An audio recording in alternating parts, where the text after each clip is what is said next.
Hi, it's Becky with A Better Way to Homeschool, and I am back with another amazing guest visitor to talk to us about our kids, their brains, and the brilliance of allowing them to struggle as they're stretching and growing. And without further ado, I am introducing to you Meryl van Der Merwe. Did I say it right? Yes, yes. with FundaFunda, and I met Meryl in a blogging group that we both belong to. We're both homeschool moms at different seasons in life, and we are a part of the same blogger network. And when I was looking for people that would come on and share their wisdom and their expertise, Meryl volunteered to talk to us about this thing called a growth mindset. And I have to confess, Meryl, that as I was thinking about this, it was hard for me to wrap my head around until you and I chatted this morning. And then I was so excited about just everything. So before we get into that, I wanted you to have an opportunity to explain a little bit about your background and how you fell in love with this part of just educating our kids. Okay, through homeschooling. So Mhm. I was born in England, grew up in South Africa, married my husband, who is Zimbabwean, so we're a big mix, and Cool. had all my 4 children in South Africa. First 2 in Pretoria, which is one of the capitals. Then we moved to Cape Town, which is another one of the capitals, because South Okay. Africa has 3 capital cities. And so it was now, I think, 16, 17 years ago, we decided to move to America for a number of reasons, largely because life was getting a little tricky back in South Africa as the government was changing. And we wanted to be sure that our kids were going to have the education that they needed, etc. In Mhm. South Africa, they were at public and private schools. But when we moved to America, we realized they were actually educationally ahead of most American schools, especially in our area. Right. And so we ended up becoming homeschoolers, which I had never thought I was going to be. So I was definitely the accidental homeschool mom. Perfect. And I, though, fell in love with it and really kind of got into it and ended up teaching at our local co-op and discovering that I loved other people's children too, Yeah. middle and high school in particular. And Yeah. I liked, and they seemed to relate well to me, like teaching, like coaching. So I coached some of the academic teams and eventually started my own online academy and started blogging. I started blogging back in 2010 and sort of have worked slowly from there, but only joined the blogging group and learned more about all that about 2 or 3 years ago now. Right. And you are, I'm typing it so I can put it up. You are at FundaFunda Academy. Is that correct? Academy.com. Yes. Okay. So FundaFundaAcademy.com. And I want to remind you that, and everybody out here, that I love Meryl's accent.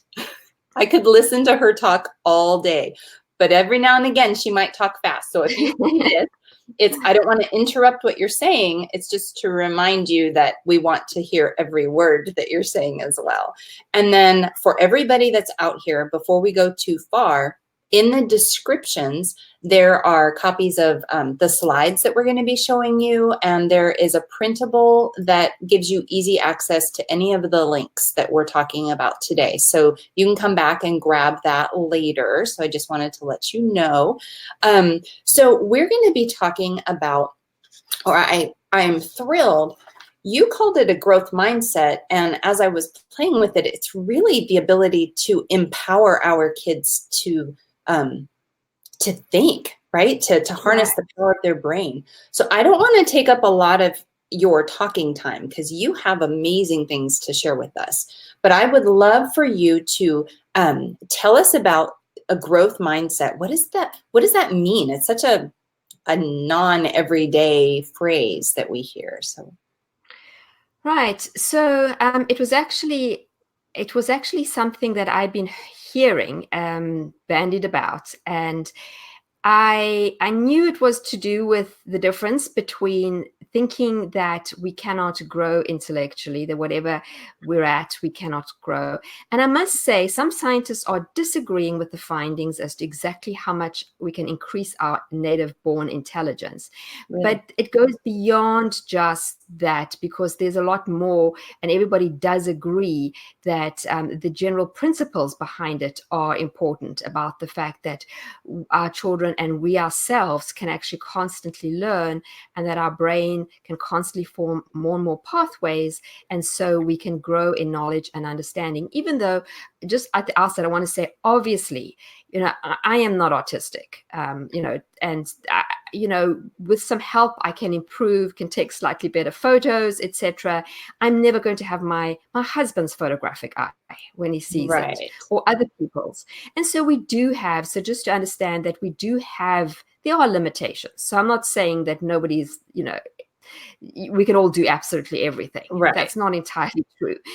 But we often can do a lot more than we think we are, and we'll talk more about that. And that's definitely, we often limit ourselves and our children, but not understanding the concept of a growth mindset, which means we can learn and we can change, and it will be a struggle, but we can do that. And we think instead, what we are now is all we're ever going to be, and there's nothing we can do to change that.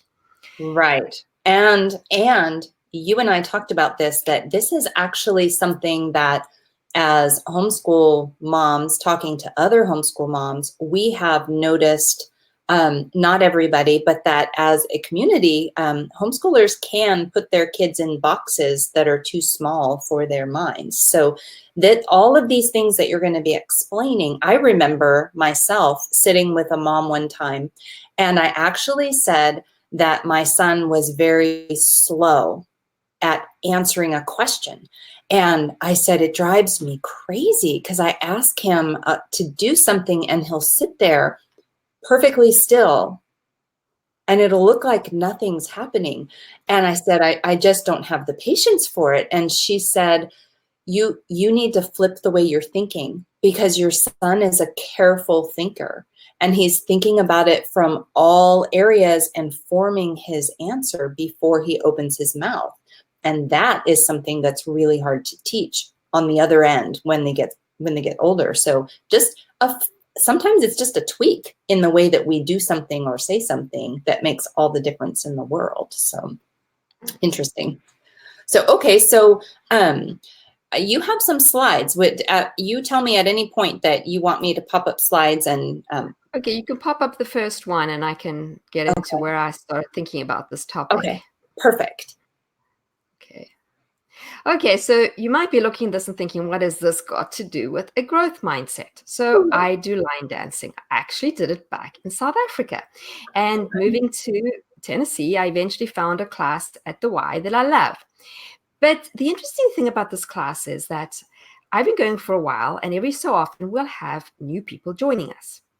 And the little scenario I'm going to explain happens regularly. The person comes and they're obviously enthusiastic, and they start, and the first dances are easy. Then the hour wears on and the dances get a little harder, and obviously they're new. We see them struggling, stopping, looking at us again, trying again.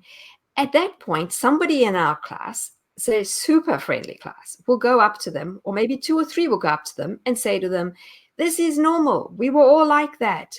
Just keep going. It takes a while." The instructor often says, "Guys, it's going to take you at least 7 attempts to learn even a simple dance." So there's all the encouragement to keep going, etc. They'll stay there, smile, kind of nod and listen. Maybe another dance or so, somewhere in the middle of a dance, they just start moving out. And we all think maybe they've gone to get some water, but they never come back. And this happens so many times. And eventually I started thinking, is this what they do whenever they come across anything a little hard? And if so, what kind of a role model is this for their children? Because if every time any of us struggle, we just say, "This is too hard for me." No, it's not too hard. I am not a natural born dancer. If I can get this all right, believe me, anybody can. Most people, my friends who know that I line dance, when they discover it, if any of them are watching this, possibly most of them still don't know, they will be laughing because I do not give anybody the impression this is something I would be good at. Yet I think I'm reasonably good because I stuck at it. Right. So yeah, so if you want to move on to the next slide. Yes. Okay, I'm not going to go into this. We've talked a little bit about it. You can move on to the next one. Okay. You will have everybody watching this who wants to, you'll be able to look over the videos. We're not going to use them now, but we'll just rather use this. So just basically, this is a fixed mindset. People with that would rather look good than learn, and we'll talk more about that as we go along, but they don't want to be seen as not being able to do something. So again, to my line dancing, they would rather just duck out of there than think we might be laughing at them because they're not doing well, which we aren't, because we all really did that. But they are too nervous that they might look bad. They believe effort shows a lack of ability. Again, them thinking, I'm not doing this well because I'm not good at it. I don't have the natural ability, which the line dancing, sure, some people are going to be amazing at it, but for the rest of us, most people can get to a decent level. And also believe that setbacks show your limitations, so that when you're not doing well, you think this is all I can ever manage. And the net result is that you're actually afraid to try anything new. And if you think about yourself, I do want to challenge you moms now. When did you last try something new? Ooh, that is a great question. And if anybody's watching, when is the last time you tried something new? Pop that in the comments so that we can see, because I think this is so relevant. I mean, you and I, Meryl, are bloggers, so we're constantly trying something new, because even in that little world, trying to figure out the technology and the stuff that drives me crazy. But when did you try something new? That is a great question. Right. You'll have to prompt me with the slides. Are you ready? You can move on. You can move on to the next one. Okay, so this is an experiment which is said, it has come into a little bit of controversy, and they say it's been difficult to replicate, but I still think it's an interesting little story, that there were a number of 10 and 11-year-olds who were given a test. They all had the same test. And at the end of it, regardless of how they did, half the children were told, wow, you did so well. You are so smart. The other half were told, you worked hard. You put in effort. We could see how you struggled through this. Well done with the struggle. They were then each given a slightly harder task. The students who were told that they had struggled well, that they had applied themselves well, did better than the students who were told you are smart on a harder test. And at the end of that harder test, they were then given the opportunity, both sets, they could now choose to do a harder test or not. The ones who had been told you are smart, most of them chose not to. The ones who had been told that your struggle and the effort you put in was important and praised on that, most of them chose to take on the harder task. Interesting. And this was right at the beginning. And I said, and this was where, so this lady, Carol Dweck, who's the lady who actually coined the term growth mindset, she was working out of Stanford, which I think she still is. And she has a website, which is in the links as well. Okay. And she cites this, in her research as one of the things. I'm not sure where the actual experiment was done. I think somewhere in England. Okay, you can move on to the next one. Okay. I have to click back and forth between windows. So if there's a delay, it's because I'm clicking back. Okay, so this is now, I'm starting on a couple of different points here, is just to look at now, sort of knowing what I've told you, how do we as parents take this and have some action points? Because it's all very well knowing something, but how do we actually start applying this into our families, into our homeschools with our children? And the first thing I want to say is educate your children and yourself about the brain. Now, as I told Becky earlier, this is not a good time for me to try and explain all this, because one of the things I'm not so good at, and I know if I tried harder, I could be, but I haven't, is my knowledge of anatomy. So I do know that there is a good deal about neurons and synapses and forming these links between them. And if you watch with your children, there's two videos, there's this one and there's another one. This is from Khan Academy, the other is from the SciShow. They both are fairly short and they explain well how our brains actually change. The other one is, it talks about our brains, the plasticity of our brains, and how they constantly are molded and formed and changed. The And plasticity, like plasticness. yeah, yes. If you go on to the next slide, you'll see Okay. it talks about, and that's from the Then I science. accidentally hit. Oops. Okay, yeah, we won't play that now. Your brain is plastic, yes. Okay. And it talks about how the fact that as we struggle through things, our brain makes these connections, which eventually kind of become permanent. And this is a way that, we actually can learn and develop as we go along. So we don't have to just... I have not watched these yet, but and I apologize for interrupting you. These are the types of videos. So you have on the side, the first one was for younger kids, and this one is for middle grades to high school. Right. I actually, when I find videos like this with my own children, I make a point to watch them over and over again, maybe every 6 months, every 12 months. Because I think it's something that that the self-limiting language and things creep into our kids' minds, and it's nice to be able to remind them with a beautiful video, or where it's not always mom saying, "Oh, you need to strengthen your brain," but to listen to it from a different source. So I love that you have these in there. Thank you. And they're not long, because kids don't have a very long attention span. Right. So they are ones, and it's just that reminder that the struggle through the struggle is where our brains actually develop. And in the at the last page of the slideshow, I give some additional links, and one of those is to a free course called Learning How to Learn on Coursera.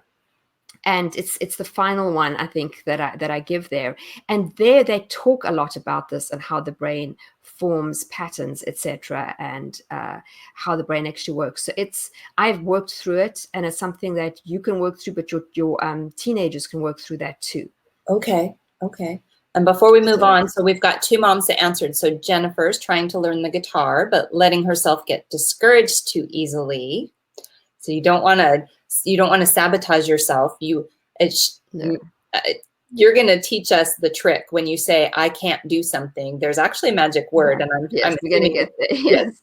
And then Emily talks about that she bought a circular sock knitting machine where she's been learning how to knit socks. I've actually purchased socks from Emily. They're fantastic. But learning how to use this antique machine to do something. So those are great new things to be learning. And just at this point, I noticed that the second person, I've forgotten now the names, but was talking about teaching at co-op for the first time. I do have a Facebook group, which I didn't put in there because I wasn't expecting it to come up, but it's for co-op teachers. I just started a couple months ago. I thought it would be being a co-op teacher myself. So I'll link to it at some point. Tell me the name and I'll write it down.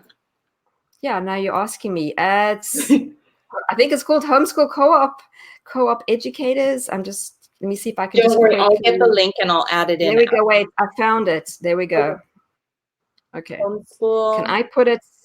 There we go. It's there. I have to get it. I'm putting it at the side. I'm not sure if you can see it at the side there. It's Homeschool Co-op Educators. Facebook group. Educators. So there's one of the suggestions is when you are doing something and it's new, is actually to learn to ask questions. We were talking about this earlier when we had our earlier chat, is, it doesn't mean that you can't ask somebody else to help you when you're getting stuck with something. And I've invited all the co-op teachers that I know from our local co-op. So there's a lot of wealth of knowledge there. So, yes, you can join it if you're thinking about teaching. I have had somebody already ask that. So you're welcome. It's just a place where we can share together and struggle through, because it can be challenging. The parents can be challenging. The children can be challenging. Meryl, there are, does it have a picture of a child in the little picture, or is it this? So what is, I'm looking at, there's three. Homeschool Co-op Educators. Let me see. It's Homeschool Co-op Educators. Oh, I got it, because I see the picture. Yes, the picture has got like half a picture of a child. I think I found it, and I saw your name. So Yes. is it that homeschool co-op Yes, educators? that's Okay, it. perfect. So I'll add that into the links too after. Right. So I don't think about it. So anybody's welcome to join that. And it's just a place where I'm sharing things that I find. And, as we now particularly heading into the year again, we can just share and struggles and best practices and things like that. Awesome. Okay, so let's move on then. Do we have any other questions? Not yet. No, okay, so not here's yet. what And we talk only about. I can see the questions. So okay, so the first thing is obviously understand the brain. And as I said, you can sit and watch those and get if I try to tell it to you, it's not working that well. right. The next thing is words, and the words we use. We know words are always important, and in growth mindset, it is also important. And the first word that we're talking about earlier is the word yet. When you say, I can't use my new circular knitting machine, add the word yet. When you say, I'm not being able to play the guitar properly yet, and when you speak to your kids come and say, Mommy, I can't tie my shoelace. Well, you can't tie it yet. I mean, unless you have some severe difficulties, you think about it, most little kids can't tie their shoelaces. Right. Almost all adults can. So somewhere between it, you learn. And that's the thing, to learn that these things take time. Not many people are just going to tie a shoelace correctly the first time, or just climb on a bicycle, unless you're my husband, and just ride it, Right. or jump in the pool and be able to swim. Yeah, he's a very frustrating father to have sometimes, or husband, because he managed to do all these things with effort. But for most of us, it took me a long time to learn to ride my bicycle when I was younger and to learn to swim. But eventually I learned because I didn't give up. And we know that, and that's the case. Will you be able to learn to play the guitar? Yes, I know, because I did.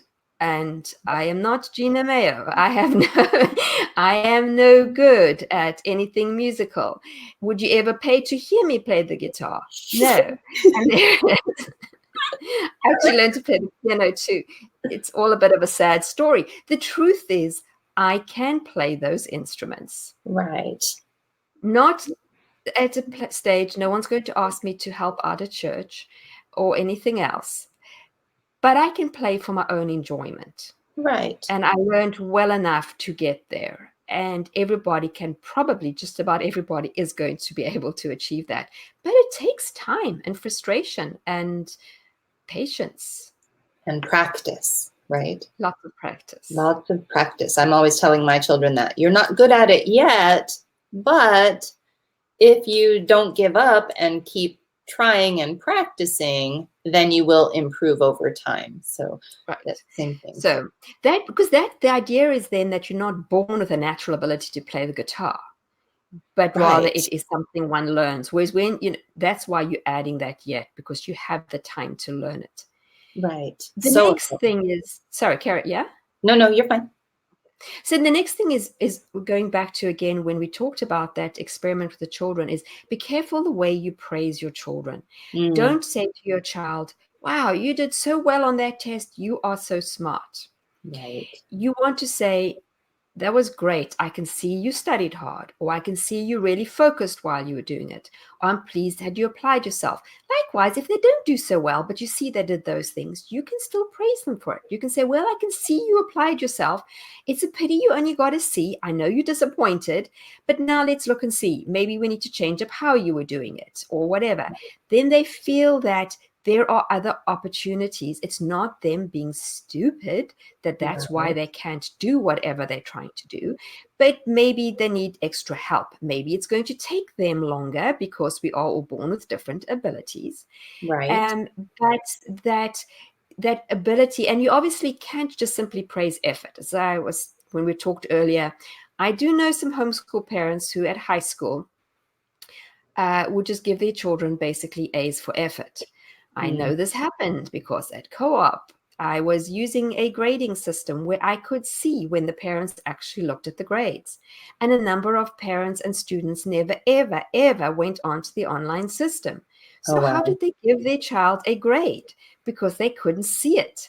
So I suspect those parents were saying, well, you're going to class, you're doing the work, I'm going to give you an A. That's not realistic, and that's not what we're talking about. You Right. want to give your child what they actually deserve, but they need to understand that they're not necessarily limited by that, and that you Right. can help them, and that struggling and putting effort in is a worthwhile thing, even if you don't always get the grade you want. Right. That's something that I shared this morning, that my 17-year-old, who is getting ready to do his senior year in high school while he is also earning his associate's degree, that what we tell him is that I know you want to do well in school, but we're not interested as much in your grade as in you becoming an expert help seeker, so that you develop the skills of what do you do when you bump into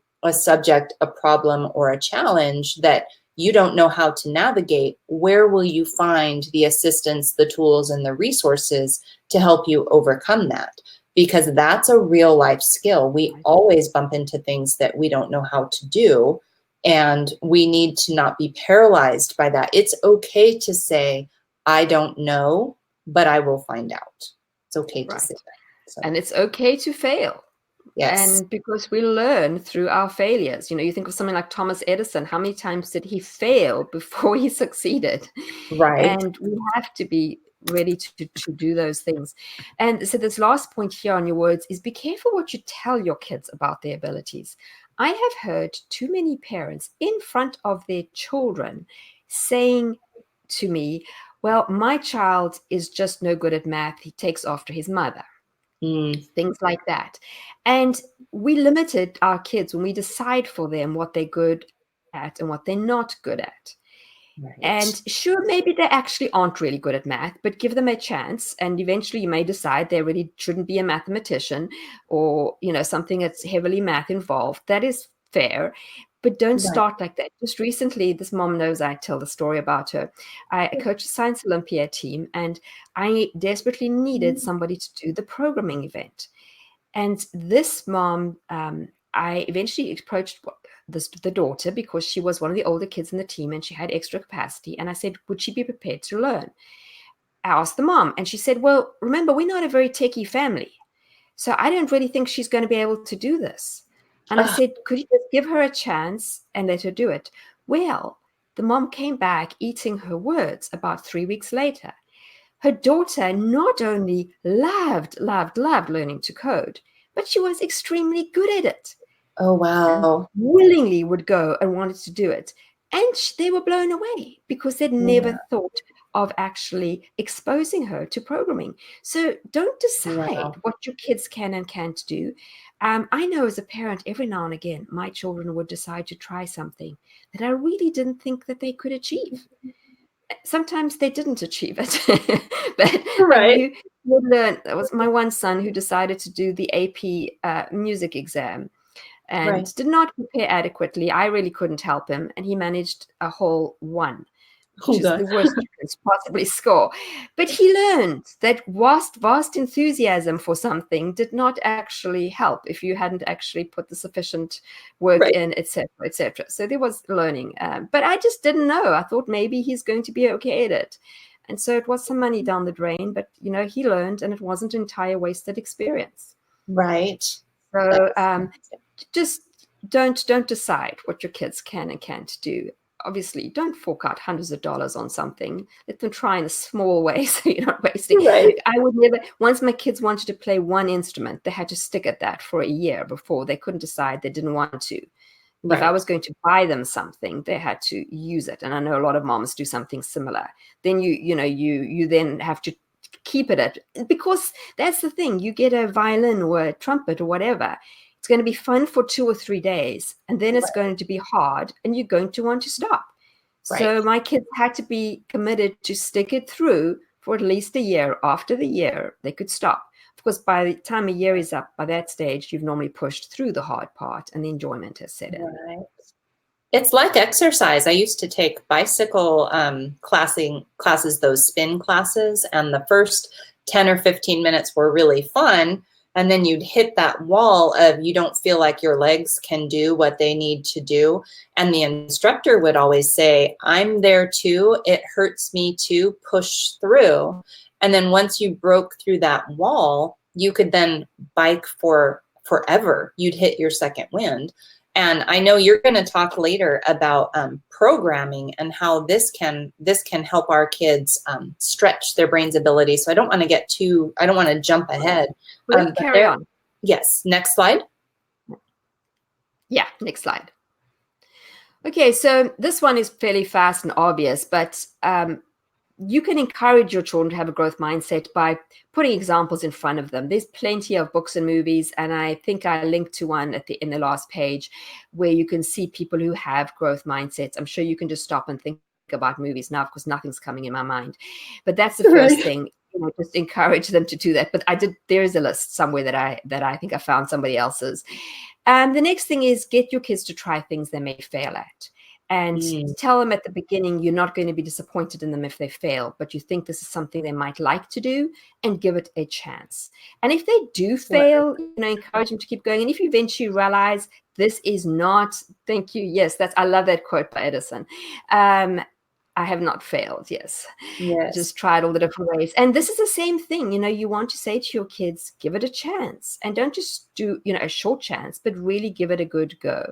You may eventually discover I'm just, I've improved, but I'm never really going to be great at this thing. That is fine.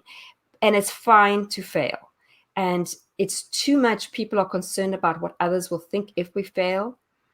No, tell them that's not. You learn in the failing.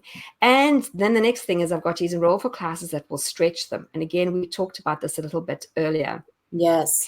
Is the fact that, unfortunately, our education system here is so focused on grades and GPAs and to get into good colleges, etc. So I see parents often not wanting their child to take a harder class, which will stretch their child and teach them to think, but rather pick something that they know they're going to do well at, so that their grade will look better. This doesn't actually prepare you well for college or for life, but it's the temptation to say, I don't want my child to end up with a B in a class, because then they're not going to get their perfect 4.0. Well, none of my children ended up with a perfect 4.0 GPA. I didn't inflate their grades when they did slightly harder classes. I'm South African. I didn't have a clue how this all really worked. So I just gave them what they gave them. We don't do extra credit and things like that in South Africa and waiting. So I didn't do any of that. And I can tell you, all of my kids got into very competitive colleges without a perfect 4.0 GPA. And that's so encouraging. That's so encouraging. But they had done classes that stretched them. And that's what those colleges are looking for. Are they trying things that are hard? Because they want to see how they're going to cope at college when the work is perhaps hard. Will they give up and drop out because colleges don't want to have high dropout rates? Or will they be able to keep and push through? And that is why many of them do actually, many of the competitive colleges look for homeschoolers who have been trying hard things and who have good AP results, who've been doing competitions and ending up getting to state and national levels of those. They're not just always looking at standardized tests, because, you can go for some test prep and get a 36. Not well, that hard. So they're looking rather at, are you trying college level classes, so APs, things like that. They're looking at it. And there are plenty of ways you can do that. Very cool. Okay, if you want to keep on going. This is the part, moms, and if there are any dads watching, where you're going to maybe squirm a little, get a little uncomfortable. I feel this way, even though I'm an empty nester now. I still feel a little like this when I try and preach something. I understand what it must be like to be a preacher. It must be awful someday. But as I said earlier, when did you last do something that you weren't sure you would succeed at? And that is my challenge to you all. I just gave a few new things. I know I'm trying to learn Spanish. My kids learn Spanish, but I just learned a bit alongside them. I'm trying to learn that. You could learn to code. Don't think you're too old. We're going to talk a little bit about coding in a while. And although I did do that as my career, the languages that I'm now teaching are completely and utterly different from anything I learned. And I had to learn that as an adult. Plus, as bloggers, we're also learning all the HTML, and there's a never-ending amount of things. Go and do an escape room if you've never done one. You might not get out. I have not managed to escape all of ours. In fact, I just did one with my oldest two children this summer. We were in Sevilla in Spain, and we got, and literally as we broke out, the lady was standing at the clock and she said we had 1 minute left of our 60 minutes. Oh my goodness. How fun. But we sometimes have failed too. And even when I fail, I go back and sometimes say to my friends, come, don't you want to come do a breakout, an escape room with me? And they'll go, no, I don't think I'll be smart enough. I'm like, how do you know? It's, I don't know what the puzzles are going to be. And the ones I've done, nothing has ever been similar from one escape room to another. They're just so different. How fun. Nothing can prepare you. So my brain's firing like crazy. I just know it's doing good things, even when my children are solving more than I am. Right. And then this is one that might apply to many of you, is learn a new computer skill. Computers are constantly evolving. You have to stay on top or you will be left behind. And the longer you leave it, the harder it is. I remember I eventually said to my husband, I need an iPhone.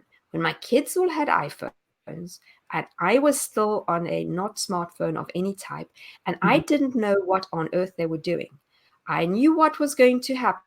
I was going to get that iPhone. I was going to be very poor at using it. Because even though I'm fairly techie, I am still always very poor at new technology. Right. And my family are all better than me. I have a podcast called Homeschooling with Technology. I am the least techie person in my family, which is somewhat of a joke. They always say to me, Mom, what's that podcast that you have? Whenever I'm like, again, doing something a little on the blonde side. And they're ever taking my phone if we're somewhere and saying, Mom, this is how you do it. Wow. So I am still slower than them. But I knew I had to learn. And so I got it. And now I constantly push myself to learn the new technology. So I am learning about VR and AR and all those things. And there are apps that I'm busy learning. And I'm hoping to be able to this year actually create a class for students too, in using some of that technology and app programming. And my boys, my children are all far ahead of me. But I don't try to catch them up. They're young and their brains definitely are more plastic than mine. Right. But I never think that I can't do it. And the biggest compliment that I had, I think, recently from one of my kids a couple of years ago, I think my oldest daughter, it might have been, I don't know, maybe Mother's Day or my birthday. I don't know why, but she was away at college, and she called me one day and she was talking and she said, Mom, the biggest thing you've taught me is that I can do anything. So essentially, she was saying I taught her a growth mindset. And she said she watched me coach our Science Olympiad team. Now, I'm not going to go into detail about what Science Olympiad is, but it's a science event and with 23 different events. And I am not a scientist. I was a German and English major. I do I'm an A-type personality. I like competition. I thought this sounded cool. And so I ended up coaching our local Science Olympiad team without really knowing what I was doing and with very little science knowledge. But nothing ever stopped me. And she noticed me doing that. She was on our first team and we did all right. And we slowly, but I stuck at it. She was 9th grade when I started. She is now 29. So I don't know, you do the math. It was a long time ago. I am still coaching that team. But we went from doing just very mediocrely in our first regional tournament to making it through to state. The top teams get to state. Only the first year our middle school team didn't make it. For a long time afterwards, a high school team didn't, but recently they both have made it to state for many years. But eventually we actually won state, coming against teams that have huge funding and actual science teachers. I do have other teachers. There were 3 other moms who coach with me, so this is not a one-man show. But still, we now have 4 teams, and there's only 4 of us coaching. And last year, again, we won our state. We actually have a few homeschool teams now, but we beat all the school teams, and we made it to nationals again. And in fact, at nationals, we won our 2nd medal ever. There's 60 teams at nationals, and the very first time we won a medal, and this time we won a medal. Wow. And and they noticed, and she said to me, Mom, I saw if you could do that when you are not a scientist, I never did any science at college. In South Africa, you don't do gen eds. Nothing. All I've ever done is computer programming. And Wow. that's which is a science, which that is the only Right. one. You will notice I do not teach any sciences because I really don't know anything about that, and I wouldn't. But I coach the kids to learn themselves and to struggle through, etc. And that's when I think I realized that, yeah, I know that I can't do everything, but I Right. don't easily accept a ceiling. And my kids have learned not to accept ceilings either. I love And that. mom, Not to you need to accept model this. that. My husband, by the way, if there's any dads here, is amazing. He taught himself photography, has got so good at it, he actually placed in a photography competition and he Wow. sold his work. And that was all as an adult. He learned to ski at the age of 40 something, and he's very good at that. Wow. He had taught himself, we've just remodeled our old house, and he taught himself to do all the tiling, and it looks very professional. Tilers are amazed at how well he did. Every time something breaks, he just gets online and figures it out. So they have watched not just their mom, but their dad just learn. And sometimes it takes a while. I remember our internet, when we moved to our new house, didn't want to work. I knew my husband would figure it out. It took him hours. Much frustration, but he figured it out. He didn't need to call a professional in. He did it. He got it Wow. worked out. And so, you can too. So don't limit yourselves. And I think the I next love few, that. And not to accept a ceiling. I love that. Did you say next slide? yeah, you can do the next slide. Okay, I'm not going to show this video. It's very cute. You can go watch it afterwards. It is very funny, but it's a little boy completely embodying that. Okay, and this is just these are the extra resources. So yeah, but pretty much slides are done. So you do have, there are novels. Yes, I did have all those things there. Okay. So that's basically, it in a nutshell as to what it means to be challenging yourself and your children to constantly be learning. Because I think the day that I stop wanting to learn something new, life's kind of over. Well, that's what I feel like. Yes. So, You know? and I always heard that if you're not green, you're not growing. So you need to constantly be in that growth mindset. Always, because your brain needs to exercise. It just needs to exercise, challenge self-growth. I'm totally taking notes because I'm being a good student. So I'm taking notes. But it's uncomfortable. You can't, that's the point of it. That's why people don't stick at it.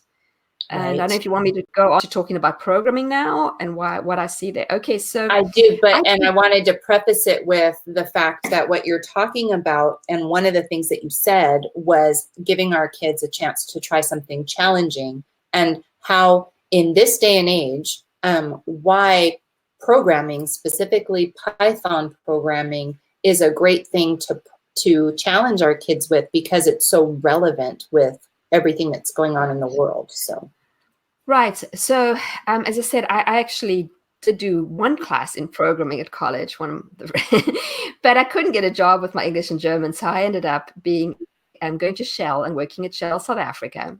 Okay. As a programmer, and they sent me for training. So I did that first, and then I actually left and started my own business, the beginning of my many own businesses. And I was actually I was coding for my husband to start his own business, and he had clients who needed extra work done. And so I was sort of freelancing. And then I developed a fixed asset register, which is an accounting program, which he told me what to do. I just programmed it. And we had that for sale. And I had lots of clients back in South Africa. So I have been a real programmer with real customers and a package that I actually created. And I worked at Shell as well as a programmer. So when I came across and started homeschooling, the first thing I thought of my own children was they're going to need to learn to program, because this is a world where programming is just everywhere. Right. And the jobs are growing faster than they actually, in America, we have more jobs. I didn't get the figures for all this, but than there are actually, so there's more jobs than there are people. And the divide is just getting bigger and bigger. Yes. Other countries are doing better than us, but America isn't doing very well. So in general, if you want to be a good citizen, teach your kids to program, because America will start falling behind the rest of the world the way we go. Right. And so many jobs have a programming component. My oldest daughter, she actually has, she's busy now working on her PhD in media and communication. And about 2 years ago, it was near the beginning of her PhD, she sent me a picture and she said, look what I'm doing, Mom. Now, she'd been a very reluctant person to teach programming. I taught her Visual Basic back in the day, and she did it. And as soon as I saw she was vaguely proficient, she gave up. But she had learned the basics, how to code. And she sent me a picture of programming. She was busy doing research work that required her to be mining a database to get information about movies and what people, it was, she needed to write a program. And so it was a simple sort of programming thing that she was using, but she had to code. And she went, Mom, I am so glad you taught me how to code. Wow. And she has used it on and off. She was a film major. She's this, and she's a media and communications is her PhD. She's never going to be a programmer as any part of her daily life, and yet she's using it. And that ability to at least be able to use it when you need to in your jobs, and so many jobs are going to need that. Even if you're running your own business, you're telling your programmers what you want them to do.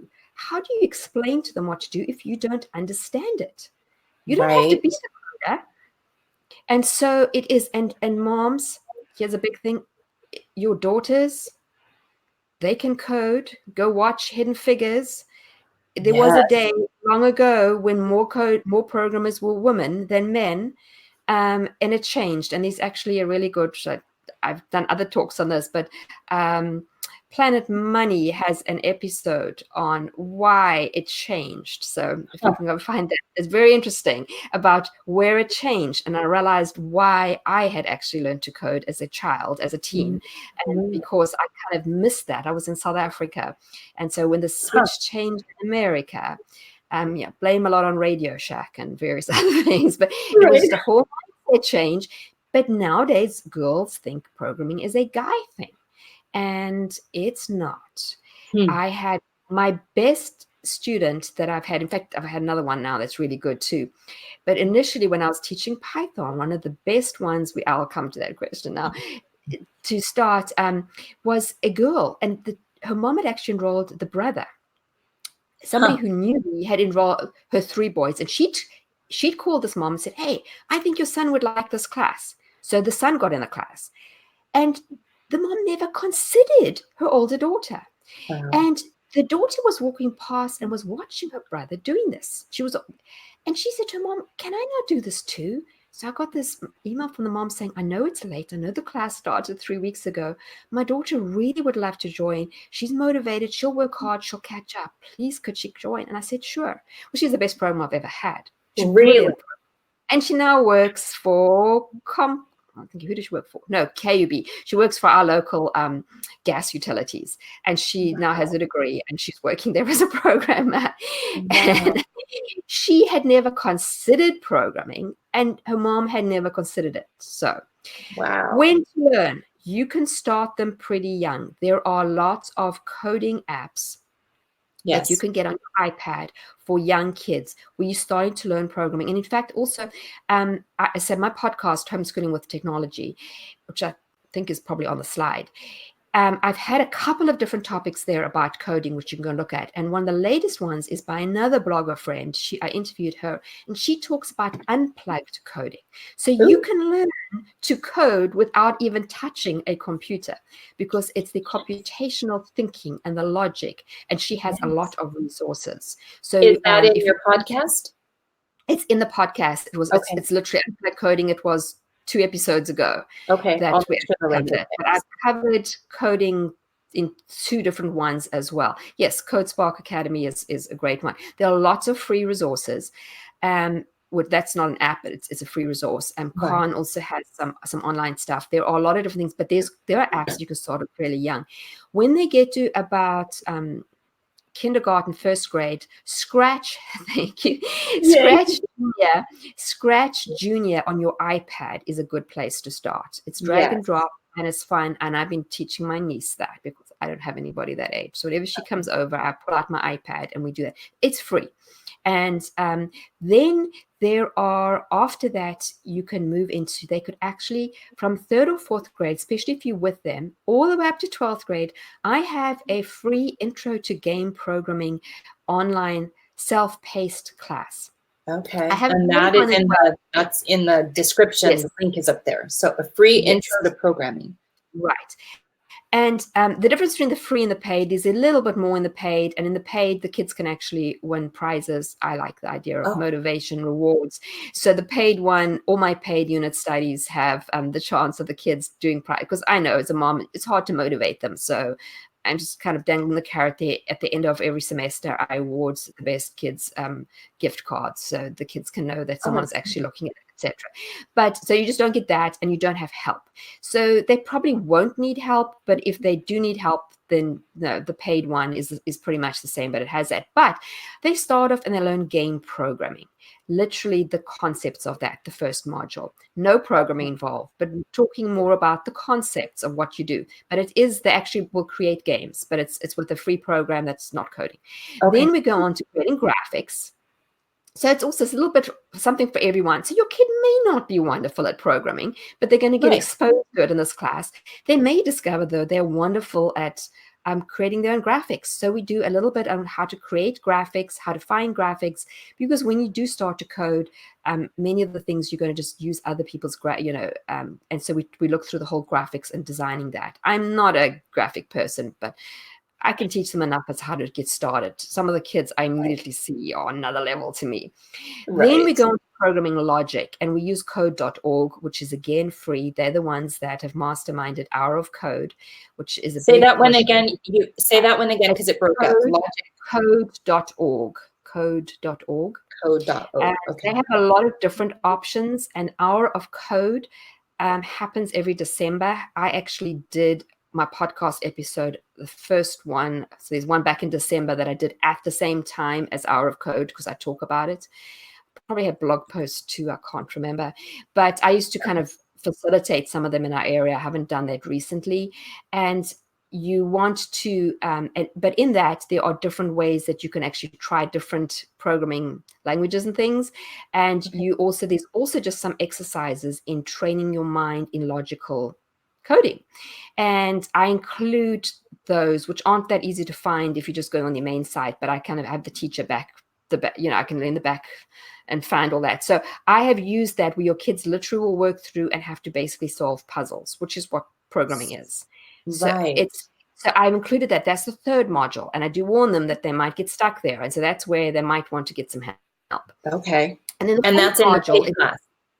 That's in my free class. The free class is all in the free class. It's all the links to it. I just use free resources and I walk them through it. And then the last one is I introduce them to Scratch programming, which is drag and drop, very easy. It's Scratch Junior grown up. It's free. It's an online programming. And I teach them to make an interactive card. Okay. And so that's a good thing. And then, they might get stuck when they're younger at some of the 3rd module, but none of them, they don't depend on each other. So they can kind of give up if they can't do it and move on when they've struggled a bit. But that's what I say is, Mom, sit with your children, struggle through it with them and see if you can help them solve it.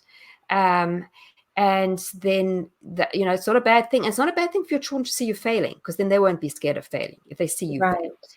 So do it with them. When I've done Hour of Code, I've always told the parents, because the parents will bring their kids, and I've said to them, parents, you do it too. So if they have enough devices, they each do it, and they have fun challenging themselves. Yes. And in Scratch, you can start learning 3rd, 4th grade. I have classes with that too, and that's all drag and drop all the way through to high school.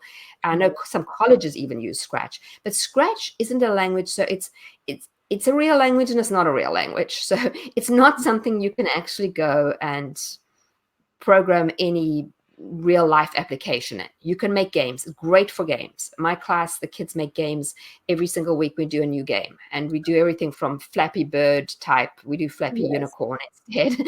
We do that. We do hidden pictures where you have to go and find the hidden objects. We do little adventure games, point and click type adventure games. We do platformer games. I teach them everything by the end. Shooting games, because obviously they want those too. So they have a variety of things they can learn. But then after that, what we're talking about is Python. And Python is a real language. Companies use it. Many use it. And by the time I decided to start teaching programming, well, I taught Scratch initially. I reached out to my older son, who was at that point studying computer programming at Stanford, and he is now an app programmer with Strava. For those of you who are cyclists who might use Strava, he's one of the team heads there now. And my younger son is also a programmer. He works for a startup in New York called Flip. But I asked my older son, what should I teach? Because I didn't know any of the modern languages. So he said to me, Python. So I'm like, okay. So as only I can do, okay, I'm admitting this, but maybe I shouldn't. No, you should. I set it all up. You could buy the class, and I waited, and nobody bought the class. Well, I know you do pre-sales, so I know you'll understand this. So basically, I waited, and the day of, somebody started buying the class. I didn't have a class. I didn't even know Python. So then we worked. Since then, everything is done. But nobody ever knew either. I did believe, I know I could program. So I quickly learned ahead. In fact, I'd done a little bit of Python at this was initially, and it's actually in my house. It wasn't the online ones that I'm doing, but I was having kids coming. And so I just learned ahead of them. And then before I actually turned it to online, I did actually take an entire online class and learning how to teach online. So, and then made sure, and I also took an online programming class, which now my Python class is trying to lead up to it. It's through Coursera. It's a Rice University, and I love it. So my class is aiming at getting them through all the basics so they're ready to hit sort of college level after they've done that. And I know at least 2 of my students have done that. And one of them, he actually did it as an 8th grader, and he got 96%. He's now my teaching assistant in that class. In fact, he's going to college now. He's about to start college. Obviously, he's doing programming. He's doing engineering, but he's been my teaching assistant in that class ever since. Because if you can get 96% when you're at the end of your 8th grade year in a college level class, I guess you can program. So he's great. Good at explaining too. But what I see in this class is I've had success with even younger students. I suggest it for high schoolers, but I allow younger students to do it. I just last semester had a 7th grade girl take the class. Okay. She was amazing. I thought she was 8th grade, and then I went back and she's like, no, I'm just 7th. I thought she was a high schooler, first of all. And then she'd emailed me about something, and I discovered she was a 7th grader, and I was looking at the work she was doing. And I'm like, you sure you're 7th grade? She's like, yeah. And she just whipped through it. But she didn't think it was, she just struggled her way through, and she could do it. I've had 12th graders who will do the first few lessons, and it's still quite easy. You're just printing on the screen, you saying hello, and it's easy sort of things. And it's the number guessing game where the computer has a number and you have to try guess, and you say it's simple if statements, and it's not too hard. And then we start to get into things like lists and arrays and concepts that you haven't done in school math. And we're going beyond just variables. And they start to have to wrap their heads around something. It's a bit different. And we offer plenty of assistance. As I said, I have teaching assistants who've done the class. They've been there. I'm there. Honestly, my teaching assistants are much better at explaining than I am. They're closer in age, and they do just an amazing job. We will find different videos for them. They're videos. They can stop and go back. We'll help them solve it. But round about module 5, I have a dropout. Horrible amounts of dropouts, and it's just hard. And if they push through that module, they will finish. But it's like, and I warn them.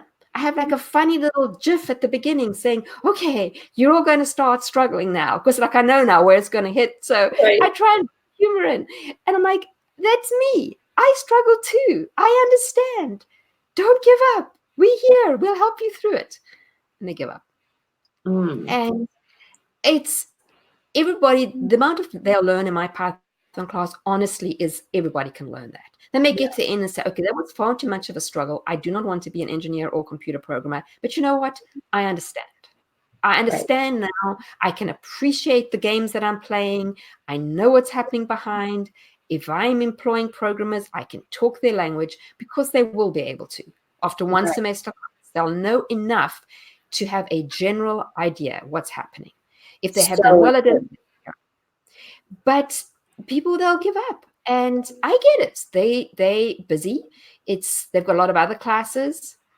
They're high schoolers. They've probably on swim teams and doing dance or my science Olympiad team, whatever else. And they're juggling it. And we're very flexible. Normally, I'm fairly inflexible about deadlines. If they make it past that 5-week mark in Python, we start turning a blind eye to the deadlines. As long as they keep turning things in, there is no penalties, because I'm just excited that they're pushing through and keeping going.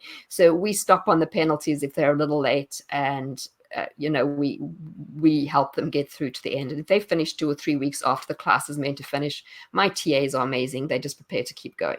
Only class though that happens in is Python, because it's so important. It's such a good, my husband is a computer scientist. He's worked for NASA. He's worked for all kinds of people. And he just texted me, yo, he works from home. He forgot that I'm on right now. He always texts me during these interviews. So he used to work for NASA, and he is not a computer programmer. However, he went to PyCon, which is a Python conference, to touch new technologies. And he saw the value in it so much that he then came back to NASA and introduced all of the engineers to Python. And they were like, wow, that is such a fantastic language. And then he came back and at home and said, this is a programming language that our sons, we have 5 sons, that our sons need to learn, because it is the computer programming language of today, and it is going to be around for a long time. And he said the same thing about the amount of jobs that are opening compared to the amount of people that can fill them. My husband gets hits on his, he gets recruiters that his inbox is filled with requests from recruiters, because there just are not enough people to fill the need. Right. And I look at programming and I confess that I turned my nose to it and I said, I don't want to have anything to do with programming. It's boring. And then I did some research and so I had closed my mind, but I didn't want to close my children's minds. So I did some research, and it's been a while, so I cannot talk intelligently about it today.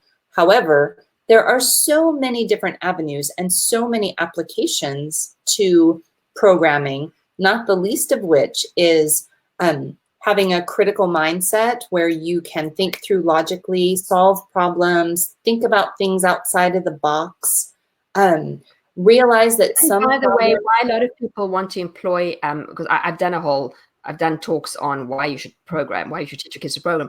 And that is one of the reasons all those things you just listed, I always talk about. And you will find that people will often, if your kid can program, they will pick them over another child, even if the job doesn't involve programming, because they've got those skills. Yes. And, there are so many times in life that we walk up to a complex situation and we don't know how to solve it.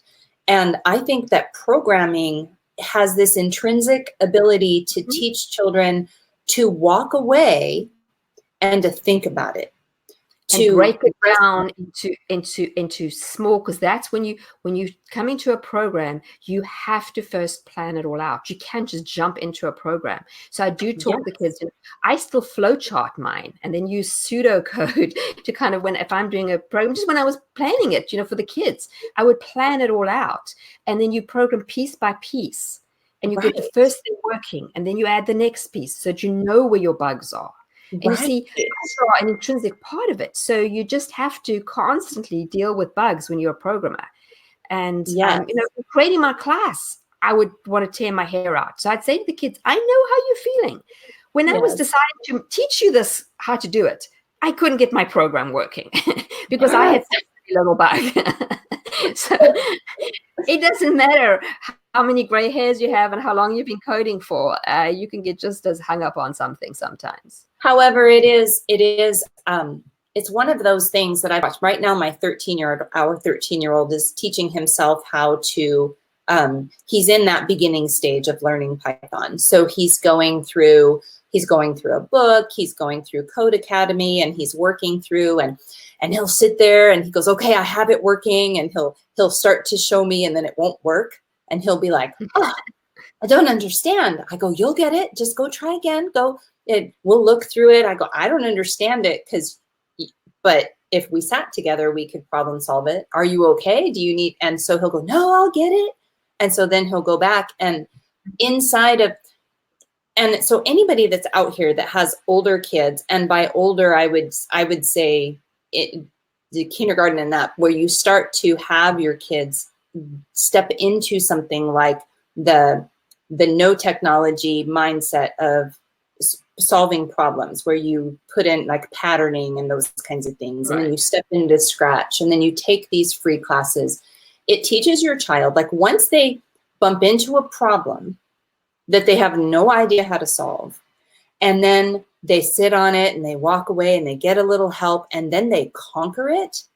Oh, the confidence boost that they now have in their toolkit of, I know that if I just approach this problem from different standpoints, that I can work it out. It's like the escape room, where that's right. And you can find a way out. You like me get that high when you eventually figure out how to format something in WordPress. Yes. I've sometimes spent 3 or 4 hours trying to get something to work, and eventually I get it and I figure it out. And yes, you realize I can do this. My brain can still, and it's a fantastic feeling. And the more your kids do that, the less they're going to be scared of trying things. Yes, which is so important, which I think is a good point to just kind of wrap up. That as I look back through the notes of everything that you said, which was fantastic, is to don't decide what our kids can't do ahead of time. Teach our kids to give things that are challenging a chance, not to just predetermine. It's like that old saying that you don't judge a book by its cover. They shouldn't judge things that and homeschool moms can be really bad at this. Well, I don't know programming. That makes me nervous. So I don't want to have my kids do that, right, because I can't help them. And they can miss the power of working through the problem together, setting aside time to, it's fantastic. They can go on Code Academy with their kid, so it's, right. And by the way, just go back to the, I don't like it. Right? Yeah. And the escape rooms, by the way, there are things called digital breakouts, which are ones you can do at home. There's a lot of free. Again, I have a podcast episode on that, and I've created 2 that I actually sell on my store as well. So I like making them. So you do them at home and use basically Google Forms. I do them in my co-op classes, so they're fun to do as a group, where you actually. And so because I like history, so both of them are my middle school. I developed both of my middle school classes, but I use them in my high school history class. And again, some of the kids absolutely hate them because it makes them think outside the box. So there are a lot of free ones, and I've bought some as well. So I include them in my classes. Okay. So the kids are actually learning the content, but they're also having to solve puzzles as they do. I love it. Wow, I love it.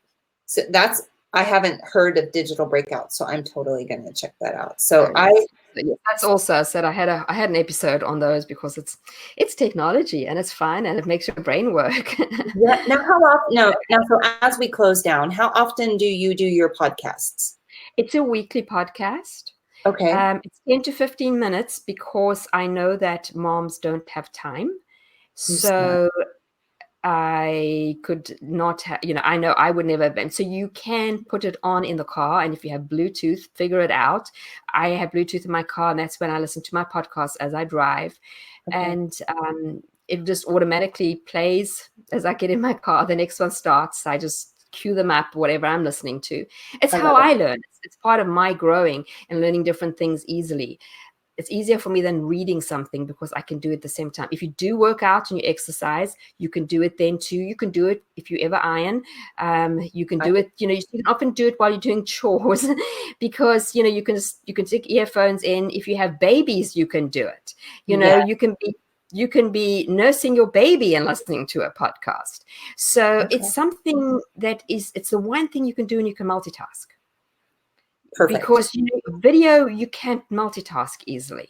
You have to really sit down. I mean, maybe if you're on an exercise bike or something, but there's not a lot you can do. And the same with reading. But this, you can truly be doing two things at the same time, and so you can be learning. So, and I have show notes. So every time I link to I talk about something. If you're at the gym or driving, you can come back later and go and actually look and see what I was talking about. So you don't have to be taking notes as you go. So I do have all the show notes. I love that. And they're all technology based, basically, right? Yeah. Okay. Which it's all about say that again. Thing. It's all about technology. It's everything from I've done ones on free online history games to how to teach your child to program, to the digital breakouts. I've had various different people. How your kids can earn money online. I'm about to have, in fact, the student I was telling you about, he's just built his first computer. So I'm going to interview him and he's going to tell us how he went about building both my boys built their own. But that was so long ago, he's just done it. So he can tell us how much it cost, how he did it. So I thought that would be very cool. So he agreed that I could interview him about what he's done. Very exciting. So free tools to create videos. So it's anything techie related, how moms can use it to organize their homeschool. It's just, I've tried to cover lots of different techie subjects. Very, very, very helpful. So everybody has access to the slides that we went through. So they are in the descriptions up there. There's also a link to your blog and your podcasts, your free introduction into programming class, and all the goodies. So, and I'll go back in and make sure that we have the homeschooling co-op educators in there. If you will dig and find a link that people can look at your Science Olympiad, because that's really cool. And you talked about homeschooling with technology. So I'll go back in and I'll add those links in there so that people can find them easily. So your website, if they're looking for you, is FundaFunda Academy, right? Is that right? The whole right thing, somewhere? Yes, the whole thing. Up here. It is. I thought I wrote it somewhere. Oh, I think you did right at the beginning. You had it. There it is. FundaFunda Academy. So, and I just wanted to say thank you so much. I think that as homeschoolers, we can get so hung up on, I always say page 47 of a math book, or, this part of teaching kids. Are they learning how to read? Do they know their history facts? But I think when you do this type, when you're paying attention to the way that your child is thinking, right, and how they're problem solving and how they're persevering, I think that we're setting up our kids for success so much more than finishing page 47, because right, we're giving them the ability to jump over the hurdles that they're going to come through in life. That A on that page in that lesson is not as important as they stumbled and they got back up and they tried it again and then they conquered it, and then you were able to celebrate, wow, look at the hard work that you put in and how great it feels when you got it done. So I think it's really important. So thank you so much for joining. You're welcome. So don't go away. I'll be right back. So wasn't that amazing? Okay, the power of the mind, teaching our kids to think. There is so much to this. So I would encourage you to go on to Meryl's Facebook page, like her page. Yay! She was amazing. And the ability to teach our kids how to approach the way that they think about things is so, so, so important. So thank you all for joining. We'll be back again next week. I've got another amazing speaker coming on Monday. And that this is me not remembering her name as I'm talking, but I love you guys. I hope you have a great day, and I'll make sure to add the link. So make sure that take the intro to programming class, take it with your kids, challenge yourself to work through it. it's amazing what it does when your kids see you work through problems. So do that, grab the resources. If you have any questions, you can reach Meryl through her website or through her Facebook page. But yeah, you guys have a wonderful day, and I'll see you next time. Bye-bye.